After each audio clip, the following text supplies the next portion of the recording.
Il est tout à fait clair qu'il y a eu une judiciarisation de la relation médicale.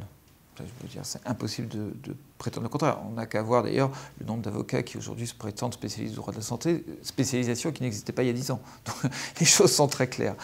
Après, les raisons, on peut les chercher dans de multiples domaines.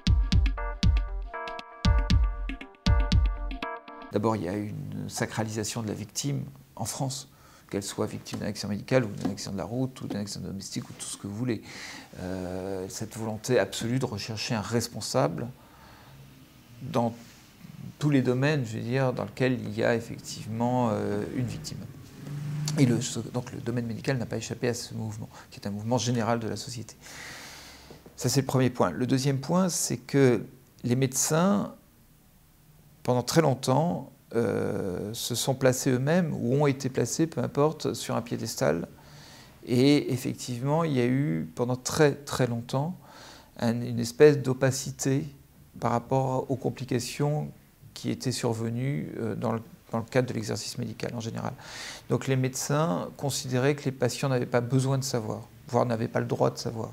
Ces deux choses, cette espèce de sacralisation de la blouse blanche et cette opacité, quelque part, on parlait d'omerta même dans les années 90, à la fin des années 90, a fait que les patients se sont tournés de plus en plus vers la justice pour avoir des réponses.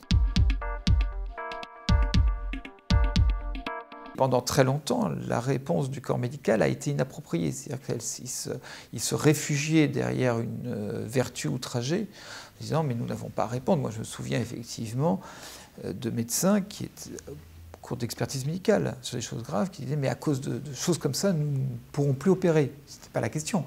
La question, c'était de se dire « mais vous n'êtes pas au-dessus des lois. Vous avez une prestation et comme l'architecte, comme l'avocat, comme n'importe qui, quand les choses se sont mal passées, vous devez aussi une explication. Et après, je veux dire, cette explication, elle n'est pas obligée de se faire devant un prétoire. Elle doit d'abord se faire dans un cabinet médical. Mais si cette explication n'existe pas, si le patient ne peut pas avoir cette explication, ne peut même pas tout simplement réussir à voir le chef de service parce qu'il n'y arrive pas, il a affaire à un interne, etc., alors qu'il est blessé dans sa chair, bah forcément il va saisir la justice. J'avais coutume de dire, et je le ressentais dans mon exercice professionnel, qu'à l'époque, on parle donc de la fin des années 90, des débuts des années 2000, que 50% des dossiers auraient pu être évités s'il y avait eu cette simple discussion a posteriori, parce qu'un événement indésirable, là on ne parle pas de faute, on parle simplement d'un événement indésirable, en tout cas ressenti comme tel par le patient, s'était produit. Il y a un moment, si effectivement un patient, je me souviens d'une patiente qui se plaignait en permanence de douleur, et on lui disait « mais non, c'est dans votre tête, ça a circulé, il n'y a rien à voir, c'est pas grave, etc. » et qui au bout de 10 ans, a fini par retrouver une compresse oubliée dans son estomac. Alors évidemment, elle a fait un procès, mais si on avait pris en compte plus tôt, 10 ans, c'est quand même énorme, ces douleurs et ces souffrances, bah, peut-être qu'il n'y aurait pas eu de procès, et certainement elle n'aurait pas souffert pendant 10 ans. Aujourd'hui, les relations sont de plus en plus normalisées parce que justement, les médecins ont appris à parler et peut-être que les patients ont appris à écouter aussi.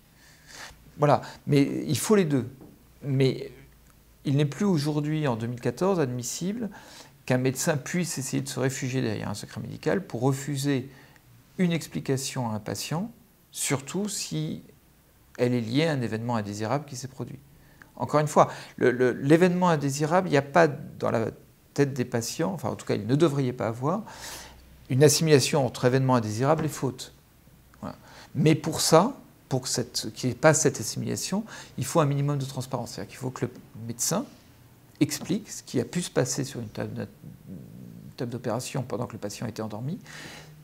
Surtout qu'on sait très très bien que dans 90 ou 95% des cas, un événement indésirable peut ne pas avoir de conséquences graves sur la santé du patient. Ça peut simplement être une semaine d'hospitalisation supplémentaire, ça peut être une plaie effectivement qui va être faite à un organe, qui va être recousue pendant l'intervention, et puis c'est terminé. mais ça n'a pas à être dissimulé au patient. Dans le cas du médicament, les choses sont à la fois plus simples et plus compliquées. Plus simple parce que l'information, elle peut être délivrée par plusieurs personnes, enfin au moins par deux en tout cas, à savoir le médecin et le pharmacien.